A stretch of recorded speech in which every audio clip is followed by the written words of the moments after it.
The Locked On Podcast Network presents the College Sports Big 3 in 30. The three biggest stories in college sports. From our local experts at the Locked On Podcast Network. We bring you the real story. Why it matters, what's next, who wins the big game, and more, all in 30 minutes. The College Sports Big 3 in 30 starts now with the biggest story in college sports. It's a play-in game. It is a play-in game for Boise State and UNLV. UNLV, what a job by Barry Odom. His name is going to keep popping up in coaching circles, folks. It just is. Doesn't matter what's happened in the past. What have you done for me lately? Taken UNLV and not just brought them back to what they were, because I don't know that there really was a time where they were something, at least not that I can remember. He's just made them into something relevant. Back-to-back appearances in the Mountain West Championship game. UNLV and my guy Ricky White, who was on the show earlier a couple weeks ago, which was awesome. They're getting another crack at Boise State. And I'll have my pick later at the end of the segment, but I want to give you 3 pivot points. Spencer, what's pivot point? I'm so glad you asked. You didn't, but you're going to get to hear about it anyway. A pivot point is different from a key to the game. A key to the game applies to a specific team. You've got to do this with you got to get this guy going. You got to stop the other team. Pivot points are things that can go either way. They can flip in this direction or they could pivot in that direction. And here are 3 pivot points that are going to define this game. Number 1. Well, this is going to be Ashton Jeanty, right? Nope, it's absolutely not. It's going to be which quarterback has a higher completion percentage. So, Malik Williams, who has taken over and been fantastic in the loss to Boise State, was 12 of 21 throwing the football. Also had an interception late in the first half that proved incredibly costly. In the other loss he's had as UNLV's starter, it was against Syracuse. He was 21 and 25. But this is, again, Boise State. And UNLV still could have, dare I say, should have, won that football game against who we know is a good Syracuse team ranked inside the top 25. But Malik Williams this year is completing 64% of his passes. Flip over to the Boise State angle, and Maddox Madsen, who won the job in spring or fall camp from Malachi Nelson, the former 5-star USC recruit. Look, he's not anything special at the quarterback spot, but he's incredibly solid. He's incredibly capable. And when the Boise State offense is humming, Dirk Cutter loves to use play action. He's very clever, very creative, pro-style concepts, and Madsen is a high-level executor. 61%. That's his completion percentage this year. Against Oregon, he completed 50% of his passes. They lost that game by 3. Against Wyoming, a game they struggled to win, he was 14 of 26. Against Nevada, another game Boise State struggled to win, he was 9 of 20. So when he is not able to complete passes in an efficient way, Boise State does not play its best football. You think about Ashton Jeanty and say, well, he's the key. He's what makes it go. He's where the offense starts. He's not the end point, per se. He's not an entire dish. I love food analogies because they're delicious. Ashton Jeanty is the steak. But what else is on that plate? Mashed potatoes, vegetables, and preferably a béarnaise sauce. I'm a big béarnaise sort of guy. Well, Jeanty can't make up all those other components, but Maddox Madsen makes up several. Drop back passing game, play action passing game. And then you got to be solid in other areas, obviously, as well. Cross your T's, dot your I's, and such. So whichever quarterback has the higher completion percentage in this game, if you told me that right now, I'd say that team probably wins. That team probably wins. There's going to be plenty of attention paid to the running ability of Malik Williams or of Ashton Jeanty in this game, which I'm about to talk about. But first things first, whichever quarterback is more efficient, I think goes on to win the football game and goes to the college football playoff and maybe even gets a bye. I don't think UNLV would jump up and get the bye over the Big 12 champion. Boise State clearly would. You think of that, whatever you like. Pivot point number 2 is the running game factor. Can UNLV replicate what it did in the first matchup in Las Vegas many moons ago? It was a great game, highly competitive, 29-24 final. Boise State gets the win. Ashton Jeanty, 33 carries, 128 yards, under 4 yards a carry, a long run of 16. That's not the Ashton Genty who has propelled himself into the Heisman Trophy discussion, only to finish second, of course, to Travis Hunter because he's, really, really good and such. I'd vote for Genty, but I understand why Travis Hunter's going to win the award. I don't think it's outlandish. I just think it's a matter of disagreement and preference and such, but I digress. UNLV was bottling up Ashton Genty. Got loose a little bit as the game went on, but that's not the efficient day that Boise State has relied on to carry an explosive offense. No runs over 20 yards, under 4 yards a carry. If you do that, UNLV has a great chance. But if that gets pivoted back in Boise State's direction, then suddenly the Broncos are an even more dangerous offense. And the passing attack is even more lethal because, like I said, Dirk Cutter, the offense coordinator, really good with play action. Really, really good. He runs a lot of NFL concepts. He always seems to have the tight end wide open whenever they need him to. So that's pivot point number 2. Pivot point number 3. In a game, the Boise State is favored by around a field goal, according to our friends at FanDuel. I expect to be close and competitive because last time they played, it was close. It was competitive. It came down to a couple situations. I almost went turnovers here. I have a sneaky suspicion. that special teams are going to loom large. That there is going to be a play. It could be a block kick. It could be a return. It could be a long field goal. Something is going to swing the special teams momentum or the overall grade in the game towards one team or the other. And that is pivot point number 3. Which quarterback has the higher completion percentage? Can UNLV replicate its Ashton Genty defensive performance in the way that they bottled him up more than most others have been able to so far? And who wins the special teams battle? Who can make that one play? It might be kicking. It might be in the return. Heck, it could be a punt that allows your defense to get the ball back because you had them pinned down and they just had to hand it off a couple times. It could be anything like that. So, the moment you've all been waiting for, of course, my game prediction here. Look, UNLV is a good football team, a really good football team. I think conference championship weekend as a whole is going to be outstanding. Every single point spread is under a touchdown. I think every point spread is under 5. That means Vegas expects a lot of tight competitive games.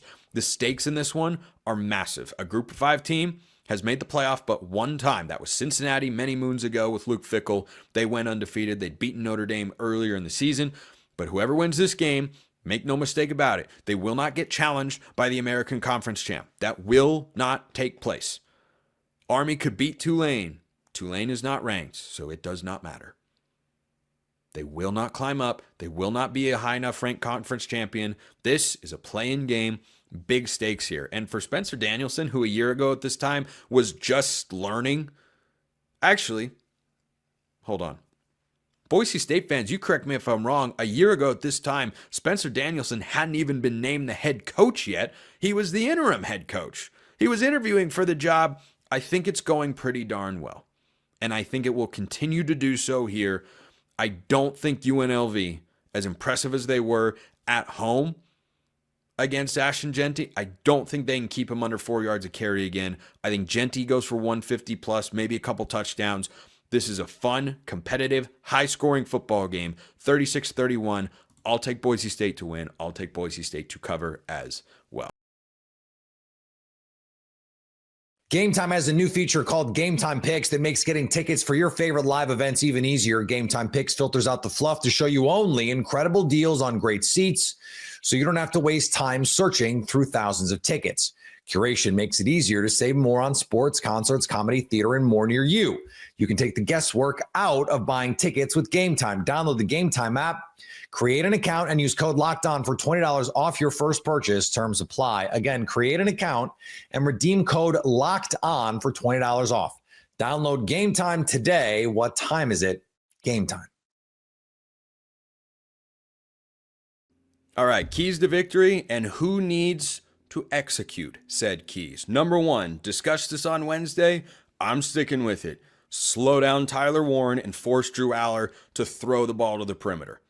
I have not seen them do that consistently this season. I like Oregon's corners. We'll see if Jaleel Florence plays. He did not against Washington, but I think I'm in agreement with all of you in saying Nico Reed has played well this year. Dante Manning's having a solid season. And Jabbar Muhammad is, I think, near the top of the Big Ten in pass breakups this year. So you've got to trust those guys and say, look, if you're going to throw the ball, Drew Aller, it's not going to be to number 44. I don't know what that game plan looks like. I do know who would have to execute no matter how Tosh Lupoy, Dan Lanning, and company decide, hey, we want to slow down number 44 in the blue and white. Number one guy that pops into my mind, Tysheem Johnson. Tysheem Johnson, you could see Kobe Savage get matched up onto him as well. I think they've, interchanged Savage and Tysheem on the back end. You traditionally think, oh, you got a free safety, strong safety. Both guys have played down in the box. Both guys have played over the top this season as well. And I think Oregon's, knock on wood, mostly done a good job of keeping explosive passing plays out of the repertoire for opposing offenses and made them work the middle of the field and take underneath routes. And that's a credit to the safeties, the defensive or the corners as well. But the safeties have not been a liability in coverage so far. But matching up with tight ends, you go back to the Ohio State game, you go back to the Michigan game, it's usually Tysheem Johnson and Kobe Savage. I'd put Brandon Johnson in here, but he's matching up with wideouts. And I think that's probably going to continue. So if you want to keep Tyler Warren, and keeping him in check, by the way, is anything under 5 receptions or fewer, 70 yards or fewer. If he's not accounting for, 100 or 150 yards of total offense, because, they'll snap it to him sometimes. He could have a passing play in this game. He'll run the ball in the red zone in particular. They do all sorts of things with him. If you're able to keep him under 70 yards receiving and not allow him to rack up, 8, 9, 10 receptions, I think that's doing a good job, because you're not going to hold him to 0 catches. If Oregon does that, that would be a remarkable defensive feat, and you'd essentially have to double him on every play. I don't think they're going to do that. But Tysheem Johnson, maybe Kobe Savage, and the linebackers will come into play as well. Again, depends on what kind of coverage you're calling on a particular play. Sometimes Bryce Betcher might get matched up with him, or Jeff Bossa might get. Bossa tends to play more around the line of scrimmage, spying quarterbacks, contain rushes, and those sorts of things. So probably not Bossa as much, but Betcher and Jackson, they could come into play here as well. But I think Tysheem Johnson and Kobe Savage are the guys that pop into my head first and foremost that make me think, yeah, they've got to play well if Oregon's going to hit on this particular key to the game. So that's key number 1. Key number 2, win the rushing battle. Does this key sound familiar playing a high-level Big Ten team? It should. In the Michigan game, Oregon outran the Wolverines, won by 21 points. In the Ohio State game, Oregon outran just barely the Buckeyes and won. In 2021 against the Buckeyes, Oregon outran Ohio State and won the football game. That has consistently been a deciding factor when these high-level, top-of-the-Big Ten teams play high-profile games. Whoever is able to run for more yards. Who do you think ran for more yards, Michigan and Ohio State last Saturday? Pretty darn sure it was Michigan. I'll double check, but I would be pretty surprised if it was not the good old. That's the story on the fines and whatnot. Let's see, team stats. Here we go. Wait for it. Up 173-77. Michigan wins the football game. We heard that a lot coming into the Big Ten. You got to match the physicality. You got to be able to run the ball. You got to be able to do that. Well, Oregon's been able to do that. That's a big reason why they are 12-0. And Penn State is in the same category, though certainly a notch below Ohio State in past years because they've lost 8 straight to the Buckeyes. They haven't beaten Michigan in a long time either. But one of the reasons is they haven't been exceptional in the trenches. I think Penn State is a good team on both sides of the lines of scrimmage. I'll talk more about that for my third key to the game as well. But you look at these games and the team that's able to run for more yards, this is a twofold thought. On the one hand, I want to see Oregon run the ball against a run defense that isn't 14th in the Big Ten, not in the country, in the Big Ten. That's what Washington was. And I was thrilled. Absolutely thrilled with how Oregon ran the ball last week. They do that again. They do that in any game. I don't think Oregon will ever lose a football game when they run for 200 yards. There are other teams that can. But with the way this Oregon defense is and what that means for the offense, I cannot see a world where Oregon loses a game running for 200 yards. They don't have to do that per se in this particular matchup, but they do have to play well defensively and contain Katron Allen and Nick Singleton. Those two guys are incredibly capable. They are explosive. They are physical. They will break tackles. They are really good. They are as good of a running back tandem as exists in college football. I think that Travion Henderson and Quinshon Judkins at Ohio State are number one. These guys could be number two. I'd have to think through everybody in the country that's healthy, because Texas had a couple good backs, but they both got hurt. Like, these guys are top five. This is a top five running back tandem. You got to take them away. And that kind of goes back to the crux of key point number one. Make Drew Aller throw the ball outside the numbers and down the field. Make him do it. And make him do it to somebody that isn't Tyler Warren. So, who comes into play for winning the rushing attack? I think this is about the interior of the lines of scrimmage. Derek Harmon, Jamari Caldwell, Amari Washington, Jordan Birch have a big game. Control the line of scrimmage. Don't force Oregon to bring an extra safety down into the box or blitz guys more in order to stop the run game or contain it. Got to be able to win the matchup up front. And then conversely, I think it's about the interior of the offensive line. Poncho and Marcus Harper and Kavika Rogers and Nishad Strother, whatever combinations out there at any given time, got to be able to get movement. Got to be able to run the football, create lanes for Jordan James and Noah Whittington to run through. So I think the interior offensive line, defensive line are the guys that will most determine whether Oregon wins the rushing attack in this game. But if they do, I think they absolutely win the game. If there were, that could honestly be key number one, because I think if Oregon does that, they will win. If they don't stop Tyler Warren, they can still win. It might just be a little bit tougher. Key number three, last but certainly not least, no more than 2 sacks. This Oregon offensive line is one of the final 3 for the Joe Moore Award. Absolute studs. Dylan Gabriel deserves some credit for that as well, because he's got to get him in the right protections. He's got to get the ball out of his hands. He's got to not take sacks, not run himself into sacks like Caleb Williams has been known to do from time to time, and he hasn't. He's done a really good job. He has looked like the veteran quarterback we were hoping Oregon got in the offseason. I think he's done a great job in this particular area. This matchup, certainly the interior of the offensive line, it matters. But this will come down to Josh Connerly and to Johnny Cornelius. Can those two guys replicate the performance that they had against Ohio State and Michigan? 0 sacks allowed. Of the 8 starting defensive linemen between the Buckeyes and the Wolverines, they could have as many as 6 first-rounders. They have at least 4. At least 4. And guess what? There's a top 10 pick on the other side of the line of scrimmage. Abdul Carter is going to be no later, I think, than number 7 coming off of the NFL draft board in the spring. Maybe he can go and be a part of the Broncos defense and support our guy Bo Nix. But Connerly and Cornelius, Jeff Schwartz tweeted out after that Ohio State game that those two guys, with their performance there, made themselves some money. They could do it again right here. And Connerly was phenomenal against Washington this past week.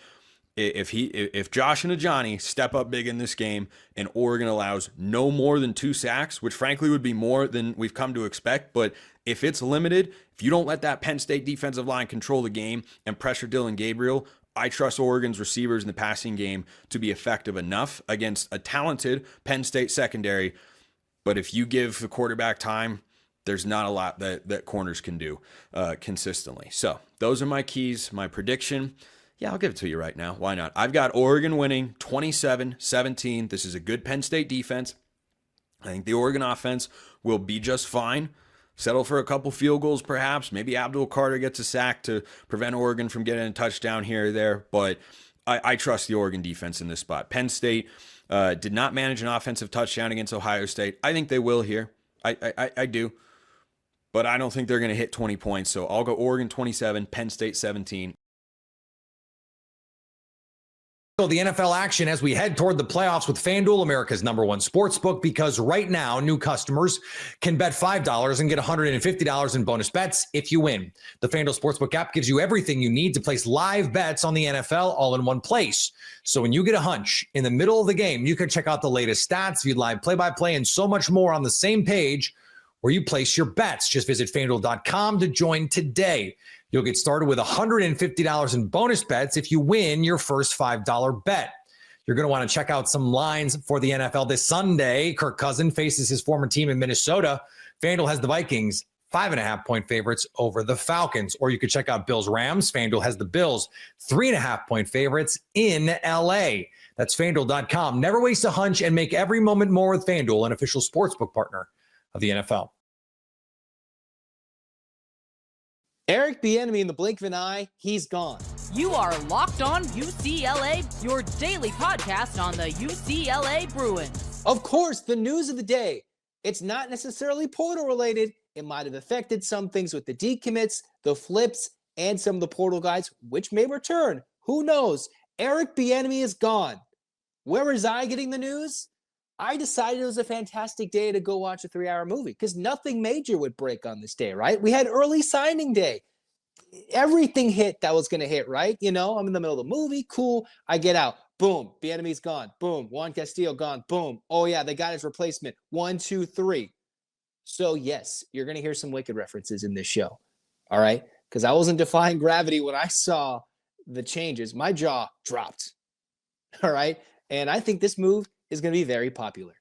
Now we're done with the Wicked references. Here we go. Eric Bieniemy, he is absolutely gone. All right. Regardless of what he says in his joint statement, I think what did his agent say? I read it. Something like he views Deshaun Foster as a brother. He was going to help him out, and that he was only meant to be at UCLA a year and then go to the NFL in 2025. Yeah, because you're going to be like an analyst of some sort, because UCLA had one of the worst offensive numbers in all the country, all right? As much as even the most biggest hater of Chip Kelly ever, we can all agree Chip Kelly would have done much better with this offense than Eric Bieniemy ended up doing with the same players, in my opinion, because he literally did. Even though Chip Kelly had worse numbers in 23 than he did in years previous, he did pretty much a lot better than the same thing Eric Bieniemy had in 24. Obviously, some differences on the O-line, injuries. All right, but pretty much the same thing. Bieniemy really sunk what UCLA's offensive potential was in 2024. All right, with a returning starting quarterback, a returning starting running back, a returning starting tight end that's really good, and some pretty lethal receiving options, including a young freshman like Quasi Gilmer, who was blown up too. And a large in part, a decent portion of the O-line returning from the year before. That could run the ball. That could run the damn ball. And that means Juan Castillo, who came with Bieniemy, also left. It didn't say, or I did not read that it was fired. I think, what was it, Yahoo Sports who had the first news? I saw it first from Pete Thamel. Either way, Bieniemy's gone. Don't let the statement fool you. UCLA got rid of him. Whatever. They mutually, okay, Deshaun Foster probably wisened up, or he probably knew this, even though he had a presser the night before and said, I haven't really thought about staff changes yet. I'm still having my exit interviews. Yeah, the big bombshell was coming. Bieniemy's out. All right, that's huge. That's a huge thing for UCLA to be like, hey, all right, year one, we're going to pivot, and not just pivot, we're going to do so immediately. Signing day, all right, maybe that cost him Madden, Iamaleava, and Jace Brown. Maybe UCLA didn't want them in the first place after they realized Bieniemy's not their man.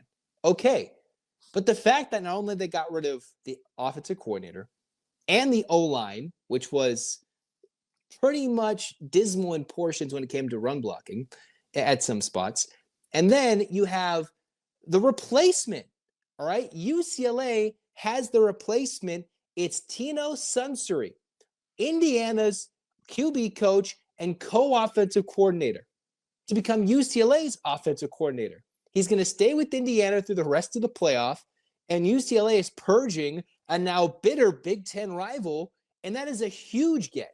I think that's a huge get.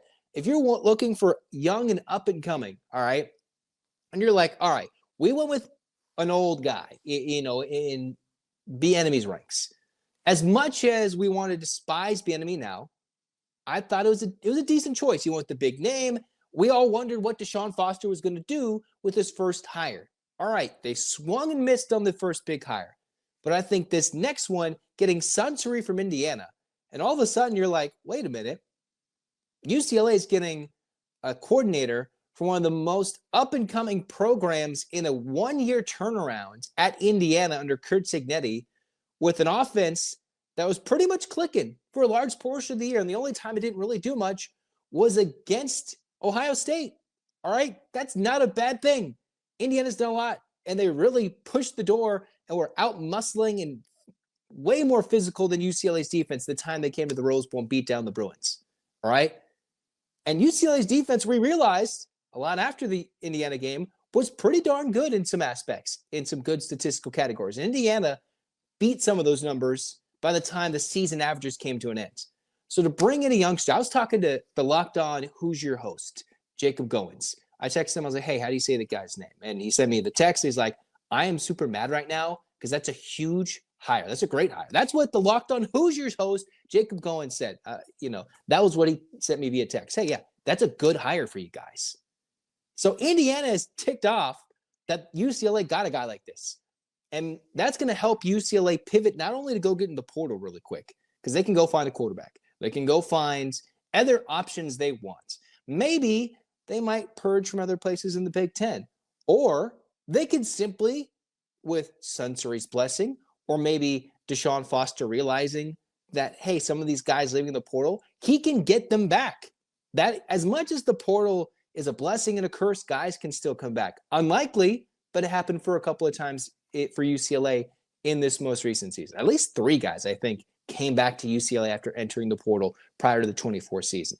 Now, this isn't a show to debate the merits of a Justin Martin or a TJ Harden or, a Logan Loya, right?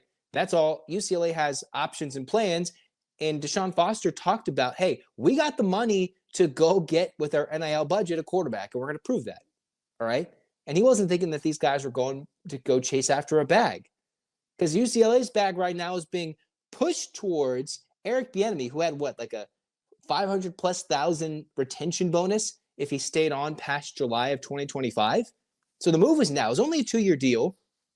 I think maybe the thought was if Bieniemy worked, and I thought, all right, big name hire. If it works, he's going to bolt for the NFL after a year. I didn't think this would be so bad that UCLA is going to have to pay him to literally leave. All right. I think it's a little slap in the face with that mutually agreed upon statements that, hey, we're helping out Deshaun. He needed help. Yeah, he certainly needed help, but you were the cause of UCLA needing a lot of help this year, to Eric Bieniemy. All right. That's what made this year so frustrating. But the fact that UCLA went out, turned around, and probably are axing their biggest weaknesses. Think about the moves they made coaching-wise.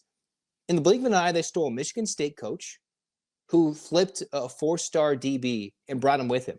And now UCLA's got a pretty decent DB class coming in this class of 25. And he's going to run the secondary. He's already worked at UCLA. He's got some ties with pretty good recruiting. Then you get rid of your, addition by subtraction by getting rid of the O-line coach or him leaving and then getting rid of Eric Bieniemy. And all of a sudden, you bring in what Indy Star says, that was the report. I think it was Zach Osterman. So, same name, not the same face crew, but same name right there. Zach Osterman says Tino Sunseri is coming. And he was part of the staff that was able to make Curtis Rourke into a Heisman contender. All right. He came from like the MAC. Blessing in disguise, of course, Cignetti knew all the skills, knew all those players, having worked through the system and James Madison. So now it's up to UCLA's ability to scout talent, develop talent, or maybe Sunseri is going to come in here and say, look at these quarterbacks you got in this room. You actually have somebody who can run an offense that's not complicated and stupid. All right. So maybe there is somebody already in this locker room, because UCLA already signed quite a few quarterbacks. They already signed a Gamino coming in the class of 25, 24, 20. There's a lot of quarterbacks in this UCLA quarterbacking room that have no experience. And the hope is that without a complicated offense, the Bruins can all of a sudden go out and perform so much better. Because next year, the defense will be really young. Really, really young. And I hope UCLA does not lose to Kike Malloy, because he certainly proved his worth, sticking through everything, being promoted to defensive coordinator, which could have been seen as a cost-cutting move, going internal promotion. But in the end, he made his promotion worth it. All right. So UCLA's got to shell out money to make sure Malloy does not get stolen and poached. All right. Maybe USC is going to try and make him a defensive coordinator. UCLA's got to keep him, because if they lose another defensive coordinator and it's like the 5th guy in like 5 years, I'm sorry. How do you even recruit the defense at that point? How? A guy that's so passionate, that can recruit, that's now getting a staff that can recruit and is talented. And I think former UCLA players on social media were loving it from various eras, previous UCLA regimes, who could go recruit. And I think Michigan State was hurt. So the Bruins have poached 2 coaches from separate Big Ten foes and have turned them into what I think to be good hires while getting rid of the negativity, getting rid of what was some of the worst part of 24. All right. While Deshaun Foster might not be bombastic, I'd like to give him credit for hopefully being intelligent, say I was wrong, or whatever his support staff is, all coming together, the think tank, realizing, hey, this did not work. And they've made their move.